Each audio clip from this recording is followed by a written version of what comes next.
Terima kasih kerana mendengar Melaka FM 102.3. Dialog 130. Baik, Dialog 130. Assalamualaikum, selamat tengah hari. Terima kasih semua yang terus setia bersama kami pastinya di Melaka FM. Dan saya tidak keseorangan sekarang ni. Bersama kita di tetamu. Kita di konti ni ada tetamu, iaitu Tuan Megat Azlani bin Megat Ramli selaku Pengarah Pembangunan Negeri Melaka, Unit Penyelarasan Pelaksanaan Jabatan Perdana Menteri. Assalamualaikum Tuan. Waalaikumsalam. Apa khabar? Alhamdulillah sihat. Alhamdulillah, selamat menunaikan ibadah puasa. Selamat Ramadan ketiga. Hari ni dah 3 hari kita berpuasa. Syukur, alhamdulillah ya. Baik, jadi kita nak bercakap tentang satu topik yang penting jugalah berkaitan dengan Sejati Madani. Dan ini merupakan program Sejahtera Komuniti Madani. Jadi kita nak tahulah serba sedikit ya Tuan ya, berkaitan dengan program Sejahtera Komuniti Madani ni. Mungkin boleh Tuan terangkan, silakan. Okey. Pertama sekali saya ucapkan terima kasih kepada Melaka FM dan juga DJ Mala kerana beri peluang kepada saya daripada Pejabat Pembangunan Negeri Melaka untuk bersiaran pada tengah hari ini. Salam Ramadan kepada semua pendengar Melaka FM. Salam Melaka-ku Maju Jaya, rakyat bahagia mengambil dunia, bijak laksana tuah, berani laksana jebat. Jadi program Sejahtera Komuniti Madani atau kita lebih kenali sebagai Sejati Madani ini merupakan inisiatif baru Kerajaan Madani yang telah diumumkan oleh Yang Amat Berhormat Perdana Menteri ketika pembentangan Rang Undang-Undang Pembekalan 2004 di Dewan Rakyat pada 13 Oktober 2023 yang lepas. Bagi tujuan ini, Unit Penyelarasan Pelaksanaan Jabatan Perdana Menteri ataupun ICUJPM telah diberi tanggungjawab untuk menyelia dan menyelaras pelaksanaan program ini. Dan di peringkat Negeri Melaka pula, Pejabat Pembangunan Negeri Melaka ICUJPM akan bertindak sebagai penyelia dan penyelaras program ini. Jadi secara umumnya, program ini dilaksanakan bertujuan untuk merancangkan aktiviti ekonomi komuniti setempat melibatkan 5 sektor tumpuan, iaitu yang pertama, pertanian dan makanan, kedua, jahitan dan kraftangan, ketiga, herba dan kesihatan, keempat, pelancongan dan hospitality, dan yang kelima, aktiviti hijau dan juga gitar semula.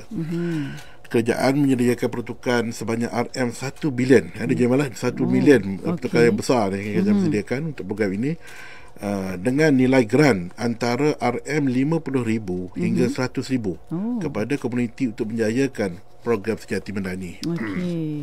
Jadi mungkin ramai juga nak tahu program Sejati Madani. Bila ada perkataan Madani tu, ramai nak tahu. Adakah ini program bantuan kerajaan? Memang betul. Program Sejati Madani merupakan pendekatan bottom up approach, di mana komuniti sendiri mengenal pasti keperluan mereka dan menentukan program yang ingin dilaksanakan. Program Sejati Madani ini didukung melalui peruntukan yang disediakan oleh Kementerian Kewangan. Okey. Jadi mungkin Tuan boleh kongsikanlah bila sebenarnya permohonan program Sejati Madani ini boleh dibuat. Okey. Permohonan kita akan buka secara online bermula daripada 25 Mac 2004 sehingga 30 September 2004. Di sini saya nak jelaskan juga tafsiran komuniti bagi permohonan program Sejati Madani ini merujuk kepada kumpulan orang atau masyarakat yang tinggal di suatu daerah atau negeri dan tidak termasuk pihak NGO. Jadi bagi tujuan ini, kumpulan komuniti yang kita telah kenal pasti untuk negeri Melaka, negeri Melaka ni, ada 4 kumpulan lah. Itu yang pertama, Jawatankuasa Pembangunan dan Keselamatan Kampung JPKK. Di Melaka ni kita ada 316 JPKK, yang mana untuk daerah Melaka Tengah kita ada 144. Di Alor Gajah kita ada 99 dan juga Justin kita ada 73. Itu kumpulan pertama. Kumpulan yang kedua, komuniti kampung orang asli. So macam Melaka kita ada di Justin dan juga di Alor Gajah, komuniti orang asli yang pun tidak dikecualikan. Yang ketiga, komuniti kampung yang mendapat pengesahan daripada pejabat daerah. Kalau tidak berdaftar dengan JPKK semua, tapi ada tu yang berdaftar dengan yang dapat pengesahan pejabat daerah. Dan yang keempat, persatuan penduduk yang berdaftar di bawah Jabatan Pendaftaran Pertubuhan Malaysia UPM dengan status pendaftaran yang masih aktif. So itulah kumpulan sasar yang kita sasarkan dalam program Sejati Madani ini. Okey. Jadi adakah koperasi boleh buat permohonan untuk program Sejati Madani ni? Koperasi secara terusnya tidak dilibatkan dalam program pada peringkat pertamanya lah. Okey, mungkin ada juga nak tahu syarat-syaratnya. Okey, syarat-syarat. Okey, syarat-syaratnya yang pertama, hanya satu permohonan akan dipertimbangkan bagi setiap komuniti dengan jumlah geran antara 50,000 hingga 1,000. Komuniti boleh memilih untuk melaksanakan satu atau lebih program dalam sektor tumpuan yang 5 tadi, atau gabungan beberapa sektor tumpuan yang telah ditetapkan dengan syarat tidak melebihi nilai geran ditawarkan dalam satu permohonan, iaitu maksimum 1,000 lah. Maknanya kalau satu JPKK contohnya boleh mohon dalam 3 sektor tumpuan, tapi maksimum ketiga-tiga tu tak lebih daripada 1,000. Okey. Jadi program yang tak layak dipertimbangkan, mungkin tuan boleh kongsikan. Antara yang tidak layak dipertimbangkan, program-program yang melibatkan aktiviti pembangunan fizikal dan infrastruktur. Bagi kita pun dana kalau tengok tadi pun 50 ke 1,000. So kita untuk pengembangan aktiviti ekonomi, bukannya kita nak baru bina jalan, jalan masuk, apa semua bangunan, itu kita tak libatkan lah. Itu akan melibatkan belanja yang besar. Dan juga permohonan yang tidak yang boleh menimbulkan isu sensitif pada berkaitan agama dan kaum lah, seperti kita faham. Dan juga permohonan yang dimiliki oleh individu. Individu pun tidak layak, dan juga yang lain-lain yang tidak menepati skop program Sejati Madani. Okey, jadi kita nak tahu dengan lebih terperinci lagi sekejap lagi lah tuan, yang kita berehat seketika. Disebabkan kita bercakap tentang Sejati Madani. Kita layan dulu lagu Sejati daripada kumpulan Wings, dan lagu ni juga permintaan daripada Tuan Megat sendirilah. Okey, jadi kepada anda semua, jangan ke mana-mana, teruskan kesetiaan anda bersama kami pastinya di Melaka FM. Baik, dialog 1.30 dah pun 1.44 minit tengah hari ketiga ini, dan kita bersama dengan Tuan Megat Azlani bin Megat Ramli, Pengarah Pembangunan Negeri Melaka, Unit Penyelarasan Pelaksanaan Jabatan Perdana Menteri, dan kita bercakap tentang Sejati Madani. Okey, kita dah tahu sedikit tadi tuan tentang program Sejahtera Komuniti Madani ataupun Sejati Madani ni, macam mana syarat-syarat dan sebagainya. Sekarang ni kita nak tahu jugalah, mungkin ada di kalangan pendengar-pendengar kita yang nak tahu macam mana nak buat permohonan untuk program Sejati Madani ni. Okey, baik. Terima kasih Raja Mala. So untuk permohonan Sejati Madani, permohonan boleh dibuat secara atas talian melalui sistem My Sejati Madani. Sejati Madani .icu.gov.my oleh mana-mana wakil yang terdiri daripada kalangan JPKK. Permohonan ID pengguna sistem My Sejati Madani boleh dibuat dengan memaknai sijil pelantikan pengurusi JPKK atau surat pengesahan komuniti beserta dengan salinan penyata bank yang disahkan oleh pihak bank yang didaftarkan atas nama komuniti. So ini perlulah untuk kita mengesahkan kesahan permohonan yang kita terima tu. Dan bagi komuniti yang tiada sijil pendaftaran, pejabat daerah bertanggungjawab untuk buat pengesahan komuniti tersebut. Dan seterusnya, hanya satu ID pengguna saja akan dibekalkan untuk setiap satu komuniti membuat permohonan, dan ID pengguna akan dijana serta-merta melalui email selepas mengisi maklumat pendaftaran ID pengguna. Dan pemohon boleh membuat permohonan menerusi sistem dengan melengkapkan maklumat permohonan serta memaknai dokumen-dokumen yang diperlukan. Bagi pemohon yang tidak mempunyai capaian internet, pendaftaran ID boleh dibuat di pejabat daerah. Tapi saya rasa kontak Melaka ni kita dah canggih semua lah. Kita dah 5G sekarang semua online. Semua tempat pun dah boleh akses internet lah. Baik, jadi itu sedikit macam mana nak dapatkan ID dan sebagainya. Kita pun dah jelas. Jadi mungkin Tuan boleh kongsikan, adakah jabatan wilayah persekutuan mempunyai agensi di setiap negeri wilayah persekutuan tu? Yang jabatan wilayah tu hanya untuk wilayah persekutuan saja. Macam kita di Melaka, pejabat bangunan negeri Melaka dan pejabat daerah lah yang akan bertanggungjawab. Dan mungkin Tuan boleh kongsikan macam mana nak semak status kelulusan. Dah buat permohonan, macam mana nak tahu lulus ke tak lulus? Okey, untuk status kelulusan, Yang pertama sekali, hanya permohonan yang lengkap kita akan proses, dan keputusan permohonan akan dimaklumkan melalui email. Yang berdaftar selepas mendapat kelulusan daripada mesyuarat jawatankuasa pemilihan, dan juga kelulusan bersama-sama dengan surat setuju terima kita akan sertakan sekali dengan surat aku janji. Walau bagaimanapun, usia di Pejabat Perorangan Negeri boleh dengan budi bicara menghubungi pemohon untuk mendapatkan maklumat tambahan selanjutnya bagi permohonan yang tidak lengkap. Kita akan menghubungi pemohon, dan sekiranya permohonan program telah ditolak, pemohon boleh mengemukakan semula permohonan. Permohonan baru di dalam sistem yang kita telah bangunkan tadi lah, dengan ID pengguna yang sama. Okey, jadi pemohon ni kena semak selalulah email. Kalau betul, tak dapat panggilan telefon, kena sentiasa tengok email lah ya.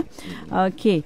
Jadi macam mana pula cara untuk komuniti di Sabah Sarawak? Macam mana dia orang nak membuat permohonan ni? Di Sabah Sarawak pun sama. Cuma tambahan di Sabah Sarawak ni kita ada juga pejabat residen dan sebagainya. Dan satu lagi di Sabah Sarawak mungkin kalau ada masalah talian internet, itu kita perlukan pejabat daerah, pejabat residen untuk membantu permohonan. Okey. Baik. Setelah permohonan diluluskan, apa yang perlu diorang buat? Tanggungjawab yang komuniti perlu lakukan setelah permohonan tu diluluskan macam mana? Okey, setelah diluluskan, pengurusi komuniti yang mohon tadi hendaklah mengemukakan surat setuju terima, dan juga surat aku janji yang kita bagi semasa pendaftaran permohonan diluluskan itu secara fizikal. Ini memang kita syaratkan secara fizikal. Tak ada online tak ada online, secara fizikal kepada Pejabat Perorangan Negeri. Macam di Melaka ni, Pejabat Perorangan Negeri Melaka terletak di bangunan MLC. Dalam tempoh 7 hari bekerja. Maknanya kalau selepas 7 hari kita consider sebagai tidak berminat lah. Ini kita perlukan perhatian pada pengurusi komuniti yang mana yang permohonan telah diluluskan itu untuk ambil tindakan segera dalam tempoh 7 hari. Baik. Jadi tak boleh lebih 7 hari selepas permohonan tu diluluskan. Kalau tak ditolak lah. Ditolak. Kalau dah ditolak selepas lulus tu, boleh buat permohonan balik ke? Boleh permohonan semula. Boleh. Okey, tapi sebaik-baiknya kena selalu semak lah, lulus ke tak lulus, cepat-cepat teruskan dengan langkah yang berikutnya lah betul. Okey, jadi mungkin tuan boleh kongsikanlah apa yang akan berlaku sekiranya komuniti gagal melaksanakan program ataupun melanggar mana-mana syarat dalam permohonan yang dibuat tu. Okey. Kalau dia melanggar syarat lah, mungkin ada syarat-syarat yang telah pun ditentukan dan dipersetujui, tapi terlanggar. Betul. Itu pun penting untuk kita berkongsi dengan para pendengar. Yang pertama, setiap komuniti bertanggungjawab untuk memuat naik laporan pelaksanaan dalam tempoh 14 hari selepas kelulusan. So maknanya selepas dapat kelulusan itu boleh dimulakan dalam tempoh 14 hari memang kita nak laporan. Dekat mana dah pelaksanaan itu telah dimulakan.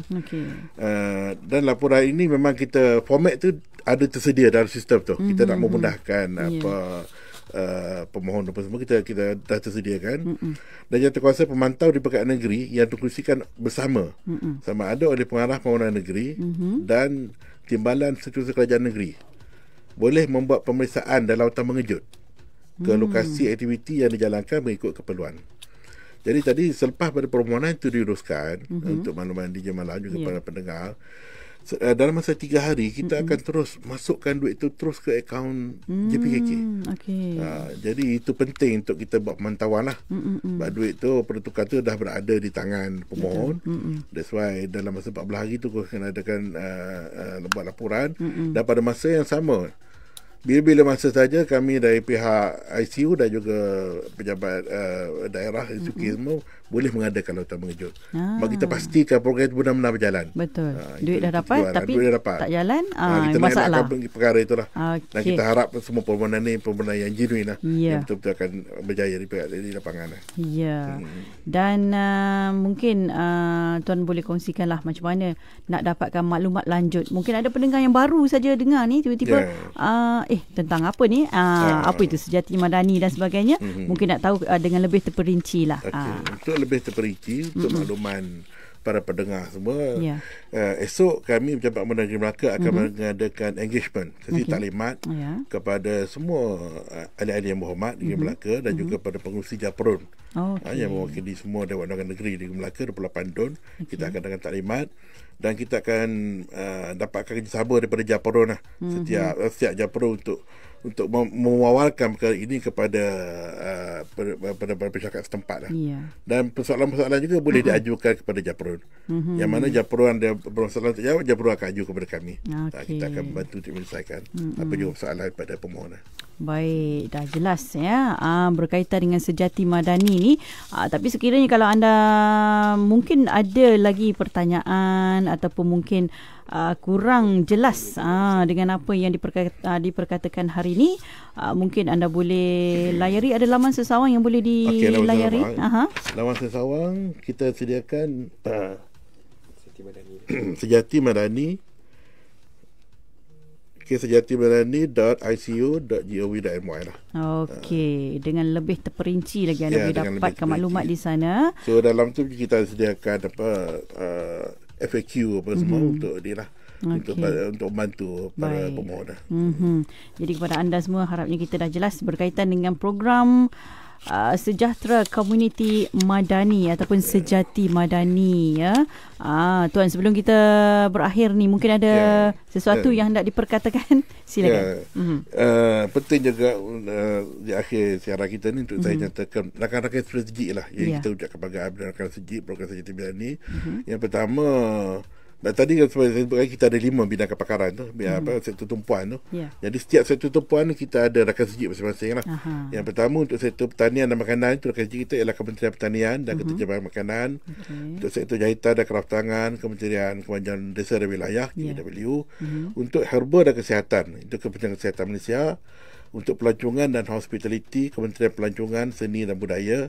Dan terakhir untuk aktiviti hijau dan kita semula. Yang ini rakan kerja kita ialah Kementerian Pembangunan Rakyat Tempatan. Yang mana di Melaka ni kita akan gunakan PBT yang ada lah. Kita ada 4 PBT di Melaka ni. Semuanya akan turut serta dalam menjayakan program Sejati Madani. Baik, semoga semuanya berjalan lancar ya, Tuan. InsyaAllah, itu kita harapkan. Ya. Dan kepada anda semua, terima kasih ya yang setia mendengarkan kami di mana saja berada. Dan kepada Tuan Megat Azlani bin Megat Ramli, terima kasih banyak-banyak kerana meluangkan masa bersama kami hari ini. Ya. Dan kepada anda semua, teruskan kesetiaan anda bersama kami. Cukup sampai di sini untuk Dialog 1.30 hari ini. Terima kasih sekali lagi Tuan Megat Azlani bin Megat Ramli, Pengarah Pembangunan Negeri Melaka, Unit Penyelarasan Pelaksanaan Jabatan Perdana Menteri, untuk Dialog 1.30 hari ini. Jadi kepada anda semua, pastikan tidak ke mana-mana. Selepas ini rakan setugas Azizi Syahril akan temani anda menerusi Panorama 25. Daripada saya, Normalah Hetiramli, jumpa lagi. Assalamualaikum. Bye-bye.